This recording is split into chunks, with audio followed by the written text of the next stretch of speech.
Welcome back. Auto ಕರೆದ ತಕ್ಷಣ ಬರಲ್ಲ, ಬೇಕಾಬಿಟ್ಟಿ ಚಾರ್ಜ್ ಆಗ್ತಾರೆ, ಮೀಟ್ರ್ ಮೇಲೆ ಅಷ್ಟು ಕೊಡಿ ಇಷ್ಟು ಕೊಡಿ ಅಂತಾರೆ. ಟ್ಯಾಕ್ಸಿಗಳನ್ನು ಬುಕ್ ಮಾಡ್ಕೊಳ್ಳೋ ಕೂಡ ವಿಪರೀತ ಕಾಸ್ಟ್ಲಿ ಆಗುತ್ತೆ.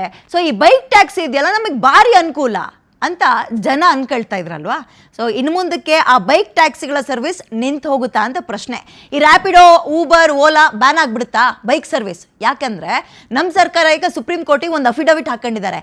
ಏನಪ್ಪಾ ಅಂದ್ರೆ ಇನ್ನು ಮುಂದಕ್ಕೆ ರಾಜ್ಯದಲ್ಲಿ ಆ್ಯಪ್ ಆಧಾರಿತ ಅಂದರೆ ಈ ರ್ಯಾಪಿಡೋ, ಊಬರ್, ಓಲಾ ಅಂತ ಇಷ್ಟು ತನಕ ಹೇಳಿದ್ನಲ್ಲ, ಈ ಬೈಕ್ ಟ್ಯಾಕ್ಸಿ ಇದ್ದಾವಲ್ಲ ಇದಕ್ಕೆಲ್ಲ ಪರ್ಮಿಷನ್ ಕೊಡೋಕೆ ಸಾಧ್ಯನೇ ಇಲ್ಲ ಅಂತ ಖಡಕ್ಕಾಗಿ ಹೇಳಿದ್ದಾರೆ. ನಮ್ಮ ಸರ್ಕಾರದ ಪ್ರಕಾರ ಈ ಬೈಕ್ ಟ್ಯಾಕ್ಸಿಗಳಲ್ಲಿ ರೈಡ್ ಮಾಡೋದು ಅಥವಾ ಓಡಾಡೋದು ಸೇಫ್ ಅಲ್ಲ. ಏನಾದರೂ ಹೆಚ್ಚು ಕಡಿಮೆ ಆಗಿಬಿಟ್ರೆ ಇನ್ಶೂರೆನ್ಸ್ ಇರಲ್ಲ, ಆಕ್ಸಿಡೆಂಟ್ಗಳು ಜಾಸ್ತಿ ಆಗ್ತವೆ. ಹಿಂಗೆ ಒಂದಷ್ಟು ಕಾರಣಗಳನ್ನು ರೆಡಿ ಮಾಡಿ ಇಟ್ಕೊಂಡು ಬೈಕ್ ಟ್ಯಾಕ್ಸಿಗಳಿಗೆ ಪರ್ಮಿಷನ್ ಕೊಡೋಕೆ ಸಾಧ್ಯ ಇಲ್ಲ ಅಂತ ಸರ್ಕಾರ ಸುಪ್ರೀಂ ಕೋರ್ಟಿಗೆ ಹೋಗಿದೆ. ಇವನ್ನೆಲ್ಲ ಒಂದು ಅಫಿಡವಿಟ್ನಲ್ಲಿ ನೀಟಾಗಿ ಬರ್ಕೊಂಡು ಸುಪ್ರೀಂ ಕೋರ್ಟಿಗೆ ಸಬ್ಮಿಟ್ ಮಾಡಿದ್ದಾರೆ. ಈಗ ಈ ಸರ್ಕಾರ ಮತ್ತು ಸರ್ಕಾರ ಸುಪ್ರೀಂ ಕೋರ್ಟಿಗೆ ಅಫಿಡವಿಟ್ ಸಬ್ಮಿಟ್ ಮಾಡಿದಾರಲ್ಲ, ಮಾಡಿದ್ದೇ ತಡ ಇಲ್ಲಿ RTOನವರು ಫುಲ್ ಆಕ್ಷನ್ಗೆ ಹೇಳಿದ್ಬಿಟ್ರು. ಏನಂತ ಒಂದಷ್ಟು ಟೀಮ್ ರೆಡಿ ಮಾಡ್ಕೊಂಡ್ರು, ಎಲ್ಲ ಬೈಕ್ ಟ್ಯಾಕ್ಸಿಗಳನ್ನ ಸೀಸ್ ಮಾಡಿದ್ರು. ಇದ್ರ ಬೆನ್ನಲ್ಲಿ ಬೈಕ್ ಟ್ಯಾಕ್ಸಿ ಸವಾರರು ಸಿಕ್ಕಾಪಟ್ಟೆ ಟೆನ್ಷನ್, ನಾಳೆ ಹೆಂಗಪ್ಪ ನಮ್ಮ ಜೀವನ, ನಮ್ಮ ಹೊಟ್ಟೆ ಪಾಡು ಅಂತ. ಬೈಕ್ ಓಡಿಸಿ ನಮ್ಮ ಜೀವನ ನಡೀತಾ ಇತ್ತು, ಈಗ ಅದೂ ಇಲ್ಲ ಅಂದರೆ ಮಾಡೋದು ಹೆಂಗೆ ಅನ್ನೋದು ಇವರ ಅಳಲು, ಆತಂಕ. ಆಟೋ ರಿಕ್ಷಾದವ್ರು ಕೂಡ ಸರ್ಕಾರದ ನಿರ್ಧಾರಕ್ಕೆ ಫುಲ್ ಜೈ ಅಂತ ಇದ್ದಾರೆ, ಸಪೋರ್ಟ್ ಮಾಡ್ತಾ ಇದ್ದಾರೆ. ಬೈಕ್ ಟ್ಯಾಕ್ಸಿ ಬ್ಯಾನ್ ಆಗಿಬಿಟ್ರೆ ಯಾವ ಟರ್ನ್ ತಗೊಳುತ್ತೆ ಅನ್ನೋದು ಇಂಟ್ರೆಸ್ಟಿಂಗ್. ಓಕೆ, ಈಗ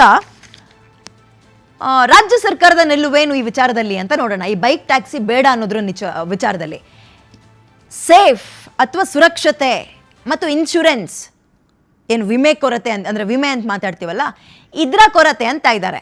ಓಕೆ, ಹೇಳ್ತೀನಿ ಕೇಳಿ. ನಾನು ಬೈಕ್ ಟ್ಯಾಕ್ಸಿಗಳಲ್ಲಿ ಪ್ರಯಾಣಿಸುವ ಸಾರ್ವಜನಿಕರಿಗೆ ಯಾವುದೇ ರೀತಿಯ ಸೂಕ್ತ ಸುರಕ್ಷತೆ ಇರಲ್ಲ ಈ ಬೈಕಲ್ಲಿ ಓಡಾಡಿದ್ರೆ. ಅಷ್ಟೇ ಅಲ್ಲ, ಇಂಥ ವಾಹನಗಳಿಗೆ ಯಾವುದೇ ಅಧಿಕೃತ ಇನ್ಶೂರೆನ್ಸ್ ಕೂಡ ಇರಲ್ಲ, ವಿಮಾ ರಕ್ಷಣೆ ಇರೋದಿಲ್ಲ. ಆಕ್ಸಿಡೆಂಟ್ ಆದರೆ ಇಬ್ಬರಿಗೂ ಕೂಡ ತಲೆನೋವು. ಆಮೇಲೆ ಆಕ್ಸಿಡೆಂಟ್ ಕೇಸ್ಗಳು ಜಾಸ್ತಿ ಆಗ್ತಾ ಇದ್ದಾವೆ ಈ ಟೂ ವೀಲರ್ನಲ್ಲಿ. ದ್ವಿಚಕ್ರ ವಾಹನ ಅಥವಾ ಟೂ ವೀಲರ್ ಅಂತ ಏನು ಕರಿತೀವಿ, ಇದರಲ್ಲಿ ಆಕ್ಸಿಡೆಂಟ್ಗಳು ಹೆಚ್ಚಾಗುವ ಮತ್ತು ಸಾವು ನೋವುಗಳು ಸಂಭವಿಸುವಂತಹ ಪ್ರಮಾಣ ತೀರಾ ಜಾಸ್ತಿ ಆಗಿರುತ್ತೆ ಅಂತ ಸರ್ಕಾರದವ್ರು ಹೇಳ್ತಾ ಇರೋದು. ಆ್ಯಂಡ್ ಈಗ ಆ್ಯಕ್ಟ್ ಏನಿದೆ ಇದರಲ್ಲಿ ಯಾವುದೇ ರೀತಿಯ ಉಲ್ಲೇಖ ಇಲ್ಲ. ಕೇಂದ್ರ ಮೋಟಾರು ವಾಹನ ಕಾಯ್ದೆಯಲ್ಲಿ ಬೈಕ್ ಟ್ಯಾಕ್ಸಿ ಎಂಬ ಪದ ಯಾವುದೇ ಅಧಿಕೃತ ವ್ಯಾಖ್ಯಾನ ಮತ್ತು ನಿಯಮಾವಳಿಗಳು ಇಲ್ಲವೇ ಇಲ್ಲ ಅಂತ ಸರ್ಕಾರ ಸುಪ್ರೀಂ ಕೋರ್ಟಿಗೆ ಸ್ಪಷ್ಟಪಡಿಸಿದ್ದಾರೆ. ಇದನ್ನು ಈ ಬೈಕ್ ಟ್ಯಾಕ್ಸಿ ಓಡಿಸೋರು ಜೊತೆಗೆ ಪಬ್ಲಿಕ್ ಹೇಗೆ ತಗೊಳ್ತಾರೆ ಅಂತ. ಓಕೆ, ಇದ್ರ ಬಗ್ಗೆ ಮಾತನಾಡಲಿಕ್ಕೆ ವಕೀಲರು ಅಮೃತೇಶ್ ಅಂತ ನಮ್ಮ ಜೊತೆಗೆ ಲೈವಿಗೆ ಜಾಯ್ನ್ ಆಗ್ತಾ ಇದ್ದಾರೆ. ಹಲೋ ಸರ್, ನಮಸ್ಕಾರ. ನನ್ನ ಧ್ವನಿ ಕೇಳಿಸ್ತಾ ಇದೆ ಅನ್ಕೊಳ್ತೀನಿ. ಕೇಳಿಸ್ತಾ ಇದೆ ಮೇಡಮ್, ಹೇಳಿ. ಈಗ ನಾನು ಜನರು ಏನು ಪ್ರಶ್ನೆ ಕೇಳ್ತಾರೆ ಅನ್ನೋದು ನಿಮ್ ಗಮನಕ್ಕೆ ಹಾಕ್ತೀನಿ.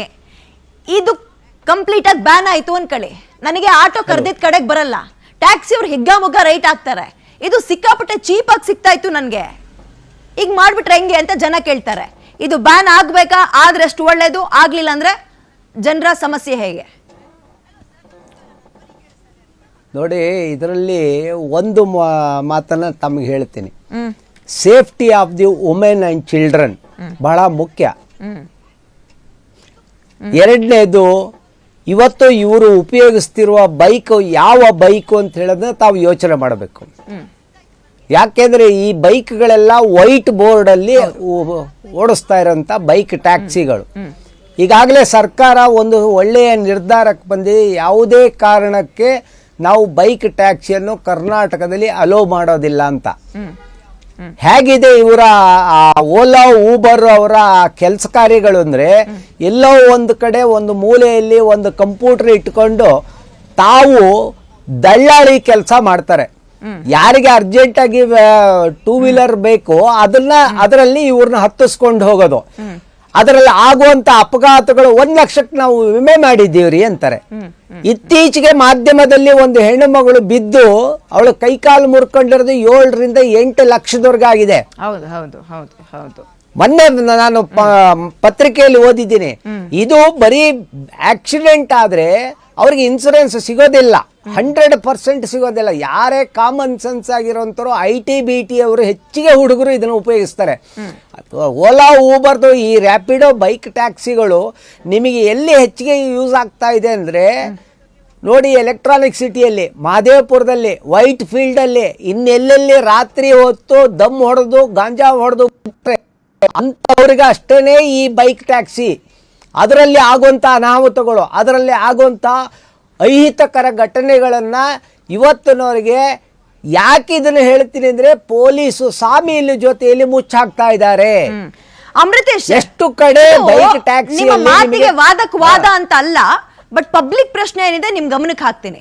ಹೌದು, ಹೆಣ್ಮಕ್ಳಿಗೆ ಸೇಫ್ಟಿನಾ ಅಂತ ಪ್ರಶ್ನೆ ಬಂದಾಗ ಉತ್ತರ ಹುಡುಕೊಳ್ಳೋದು ಕಷ್ಟ ಇದ್ರಲ್ಲಿ. ಅಗೇನ್ ಹೆಣ್ಮಕ್ಳಿಗೆ ಕ್ಯಾಬ್ ಸೇಫ್ಟಿನಾ, ಆಟೋ ಸೇಫ್ಟಿನಾ ಅಂತ ಬಂದಾಗ ಅಲ್ಲೂ ಕ್ವೆಶನ್ ಮಾರ್ಕ್ ಇರುತ್ತೆ. ಯಾವುದೋ 4-5 ಕೇಸನ್ನ ಇಟ್ಕೊಂಡು ಯೂತ್ಸಿಗೆ ಇದು ಅನುಕೂಲ ಆಗ್ತಾ ಇತ್ತು, ಕಾಲೇಜ್ ಮಕ್ಳಿಗೆ ಅನುಕೂಲ ಆಗ್ತಾ ಇತ್ತು, 300-400 ತಗೊಳ್ಳೋ ಕಡೆ 40 ರೂಪಾಯಿಗೆ ಸಿಗ್ತಾ ಇತ್ತು, ಇದನ್ನ ಹಿಂಗ್ ಬ್ಯಾನ್ ಮಾಡ್ಬಿಟ್ರೆ ನಮಗೆ ಕಷ್ಟ ಆಗುತ್ತೆ ಅಂತಲೂ ಪ್ರಶ್ನೆ ಕೇಳ್ತಾರೆ, ಪಬ್ಲಿಕ್ ಕೇಳ್ತಾರೆ ಇದನ್ನ. ಈ ಬಿಸ್ನೆಸ್ ಮಾಡೋರಲ್ಲ, ಅವ್ರಿಗೇನು ಉತ್ತರ ಕೊಡ್ತೀರಿ? ಆಯ್ತು, ನಿಮಗೆ ನಿಮ್ಮ ಇದಕ್ಕೆ ಉತ್ತರ ನಾನು ನೇರವಾಗಿ ಕೊಡ್ತೀನಿ. ನಾನು ಅದೇ ಸಂಘಟನೆಯಲ್ಲಿ ಓಡಾಡಿ ನಮಗೂ ಗೊತ್ತಿರೋದ್ರಿಂದ ಹೇಳ್ತೀನಿ. ನೋಡ್ರಿ, ಇವತ್ತು ಕ್ಯಾಬ್ ಒಳಗಡೆ ಪ್ಯಾನಿಕ್ ಬಟನ್ ಇದೆ. ಪ್ಯಾನಿಕ್ ಬಟನ್ ಅಂತ ಹೇಳೋದು ಒಂದು ಪಾಯಿಂಟ್ ನೀವು ರೇಸ್ ಮಾಡ್ಲಿ ಅಂತ ಕಾಯ್ತಾ ಇದ್ದೆ. ನಾವೊಂದು ರಿಯಾಲಿಟಿ ಚೆಕ್ ಅನ್ನೇ ಮಾಡುದು. ಆಯ್ತು, ಪ್ಯಾನಿಕ್ ಬಟನ್ ಡ್ರೈವರ್ಗೂ ಇದೆ, ರಿಯಾಲಿಟಿ ನೀವು ಚೆಕ್ ಮಾಡಿ ಅದನ್ನ ಪ್ರೆಸ್ ಮಾಡೋಣ. ಹೌದು, ಪ್ರೆಸ್ ಮಾಡೋಣ, ಒಂದ್ಸಲ 100 ಸಲ ಪ್ರೆಸ್ ಮಾಡೋಣ. ಎಲ್ಲಿಗೋ ಕನೆಕ್ಟ್ ಆಗುತ್ತೆ ಅನ್ಕೊಂಡಿದ್ದೀರಿ ಸರ್? ಹೌದು, ಎಲ್ಲೂ ಕನೆಕ್ಟ್ ಆಗ್ತಾ ಇಲ್ಲ ಸರ್. ನೋಡಿ ಹೌದು ಮೇಡಮ್, ನಾನೇ ಅದನ್ನ ಚಾಲೆಂಜ್ ಮಾಡಿದ್ದೀನಿ. ಈ ಪ್ಯಾನಿಕ್ ಬಟನ್ ಇಂದು ಮೂಲ ಕೂಸು ಬಿಜೆಪಿ ಸರ್ಕಾರ ಇದ್ದಾಗ ಟೆಂಡರ್ ಕರೆದು ಒಬ್ಬೊಬ್ಬರ ಹತ್ರ 25-50 ಲಕ್ಷ ತಗೊಂಡು ಸೆಲೆಕ್ಟ್ ಮಾಡಿದ್ರು. ತದನಂತರ ಈ ಸರ್ಕಾರ ಬಂದು ಅವ್ರು 20 ಜನನ ಸೆಲೆಕ್ಟ್ ಮಾಡಿದ್ರೆ ಇವ್ರು 11 ಜನನ ಸೆಲೆಕ್ಟ್ ಮಾಡಿದ್ರು. ರಾಮಲಿಂಗಾರೆಡ್ಡಿ ಅವ್ರನ್ನ ಕೇಳಿ ಹೋಗಿ ಹೇಳ್ತಾರೆ.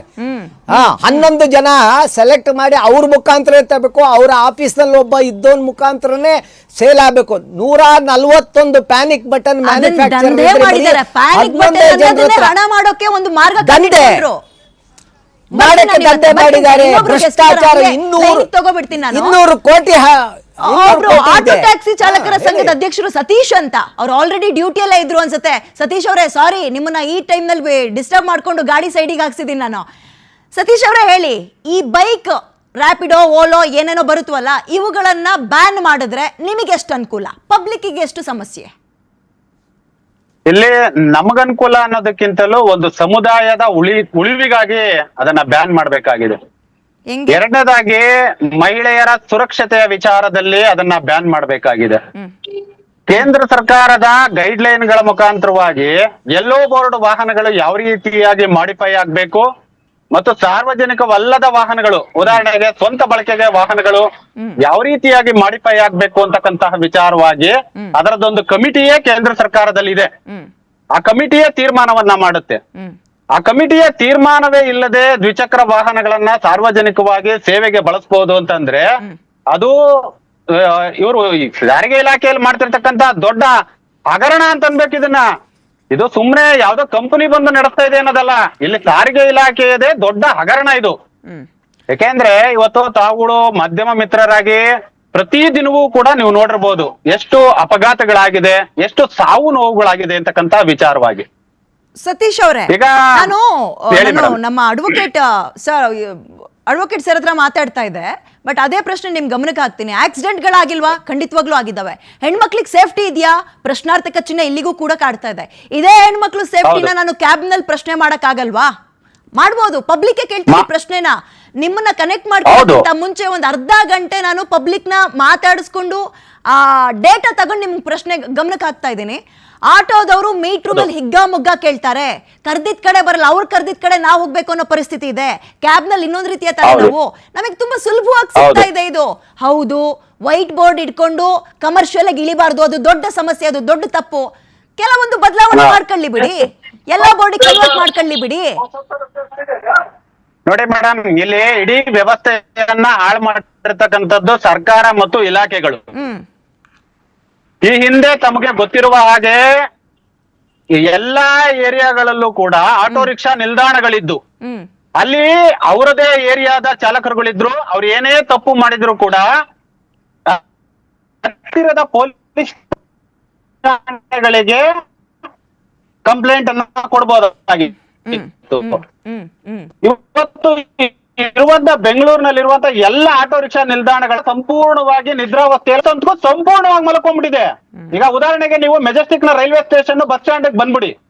ನಮ್ಮ ಸಂಚಾರ ವಿಭಾಗದ ಪೊಲೀಸ್ನವರು ನಿಂತಿದ್ರು ಕೂಡ ನಮ್ಮದೇ ಚಾಲಕರುಗಳು 500 ರೂಪಾಯಿ ಕೇಳಿದ್ರು ಕೂಡ ಅಲ್ಲೇ ನಿಂತಿರುವಂತಹ ಒಬ್ಬ ಪೊಲೀಸ್ ಇಲಾಖೆ ಅಧಿಕಾರಿ ಒಬ್ಬ ಆಟೋ ಚಾಲಕನಿಗೆ ಎದುರಿಸೋದಕ್ಕೆ ನಿಶಕ್ತನಾಗಿ ಆಟೋದವರಿಗೆ ನಿಂತ್ಕೊಳ್ತಾರೆ. ಆಟೋ ಡ್ರೈವರ್ಸ್ ಗಳಿಗೆ ಇದು ಸತ್ಯ. ಸಮಸ್ಯೆ ಇಲ್ವಾ ಅನ್ನೋದು ಪ್ರಶ್ನೆ ಅಲ್ಲ, ಖಂಡಿತವಾಗ್ಲೂ ಸಮಸ್ಯೆ ಇದೆ. ಬಟ್ ನೀವು ಅದನ್ನ ತೆಗೆದು ಪಬ್ಲಿಕ್ ಮೇಲೆ ಹೇರ್ಬಿಟ್ರೆ ನಿಮಗೆ ಸಮಸ್ಯೆ ಆಗುತ್ತೆ ಅನ್ನೋ ಕಾರಣಕ್ಕೆ ಸಾರ್ವಜನಿಕರಿಗೆ ಅನುಕೂಲ ಆಗ್ತದೆ. ಇಲ್ಲ, ಇಲ್ಲ, ಇಲ್ಲ, ಇಲ್ಲ, ಇಲ್ಲ, 120 ಇಲ್ಲ. ರೂಪಾಯಿ ಆದ್ರೆ ನನಗೆ ಇಲ್ಲಿ 30-40 ರೂಪಾಯಿಗೆ ಸಿಗ್ತಾ ನೀವು- ಇತ್ತು ರ್ಯಾಪಿಡೋ ಬೈಕ್ಗಳು. ನಾನೇ ಯಾಕೆ ಕಳ್ಕೊಳ್ಳಿ ಅಂತ ಕೇಳ್ತಾರೆ ಪಬ್ಲಿಕ್ಸ್. ಸಮಸ್ಯೆ ಇದಾವೆ, ಅದನ್ನ ಕರೆಕ್ಷನ್ಸ್ ಮಾಡ್ಲಿ. ಇಲ್ಲ ಆಮೇಲೆ ಇಲ್ಲ ರೋಡಿಗೆ ಇಲ್ಲ ಇಲ್ಲ ಬಿಡ್ಲಿ. ಇಲ್ಲ ಇಲ್ಲ ನಾವು ಕೂಡ 36 ರೂಪಾಯಿಗೆ ಸರ್ವಿಸ್ ಕೊಡೋದಕ್ಕೆ ಶತಸಿದ್ಧವಾಗಿ ನಿಂತಿದೀವಿ. ಆದ್ರೆ ಲೂಟಿ ಮಾಡ್ತಿರೋದು ಇಲ್ಲಿ ಖಾಸಗಿ ಸತೀಶ್ ಅವರು ಒಪ್ಕೊಳ್ತಾರೆ 36 ರೂಪಾಯಿ ನಾನು ರೆಡಿ ಇದ್ದೀನಿ ಇವತ್ತು ಅಂತ. minimum ಎಲ್ಲ ದರವನ್ನ- ಆಟೋದವರು ಹಂಗೆ ಒಪ್ಕೊಳ್ತಾರೆ ಅನ್ಕೊಂಡಿದೀರಾ ಸರ್? ಆಟೋದವರ ಅನುಭವ ನಮಗೆ ಬಹಳ ಆಗಿದೆ ಸರ್. ಆಫೀಸಿಂದ ನೋಡಿ, ಮನೆಗೆ ಹೋಗ್ಬೇಕಾದ್ರೆ ನೋಡಿ madam. ಆಟೋದವ್ರನ್ನ ಅಡ್ಡ ಇಲ್ಲ, ಹಾಕಿ ಇಲ್ಲ, ಇಲ್ಲ. ನಿಲ್ಸಕ್ಕೆ ಎಷ್ಟು ಕಷ್ಟ ಪಡ್ಬೇಕು ಅಂತ ನಮಗೆ ಗೊತ್ತಿದೆ ಸರ್. ಇಲಾಖೆಯ ವೈಫಲ್ಯತೆ ಇದು. ಅವರು ವೈಫಲ್ಯತೆ ಇಲ್ಲದೆ ಕರೆಕ್ಟ್ ಆಗಿ ಕೆಲಸ ಮಾಡಿದಿದ್ರೆ ಈ ಮಟ್ಟಕ್ಕೆ ಬರ್ತಿರ್ಲಿ. ಮೇಡಮ್, ನೀವು ಹಲವಾರು ರಾಜ್ಯಗಳನ್ನ ಸುತ್ತಿದೀರಾ, ಮುಂಬೈನ ಕೂಡ ಸುತ್ತಿದೀರಾ.